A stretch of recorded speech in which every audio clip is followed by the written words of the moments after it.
نذكركم مشاهدينا الاعزاء بهدف المباراه الوحيد الذي سجله محمد صلاح من ركله جزاء، وهذا انتصار محمد في غايه الاهميه لفريق ليفربول. في ظل او انتظار تعثر نوعا ما نيوكاسل واليونايتد للحصول على المركز الرابع، اعتقد انه صعب بالنسبه لليفربول.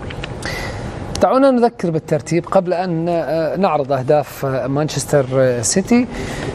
فاز السيتي وعاد إلى صدارة الترتيب التي افتقدها لنحو 24 ساعة بعد فوز أرسنال بالأمس على تشيلسي. السيتي الآن في الصدارة ب79 نقطة بفارق نقطة وحيدة عن فريق أرسنال مع مباراة أقل، ثم نيوكاسل ومانشستر يونايتد ب65 نقطة لنيوكاسل من 33 مباراة، ثم يونايتد ب63 نقطة من 32 مباراة، ثم ليفربول بعد فوزه قبل قليل وصل إلى نقطته 59 ولكن من 34 مباراة. كما ذكر كابتن محمد، سيواصل ليفربول الضغط وسيحاول أن يجمع أكبر قدر من النقاط منتظرا تعثر يونايتد ونيوكاسل الذي يجب أن يحدث في أكثر من مباراة إذا ما أراد ليفربول التأهل إلى الشامبيونز ليج في الموسم المقبل. الآن إلى ما حدث مرة أخرى مشاهدينا الأعزاء إلى ملعب أنفيلد. نذكر بأن ليفربول حقق انتصارا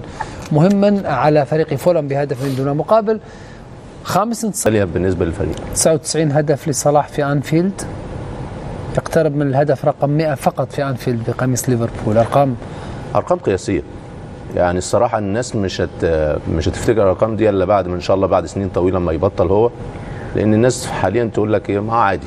لا مش عادي، الارقام دي الارقام جناح وليس مهاجم، ولاعيب اصلا ما كانش اصلا هداف قبل ما يروح بالكم او الاهداف دي.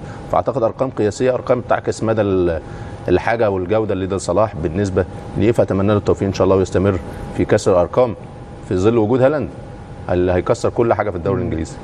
عموما 33 رقم قياسي لصلاح مع فريق ليفربول. دعوا الان نستمع للسيد يورجن كلوب متحدثا بعد هذا الفوز.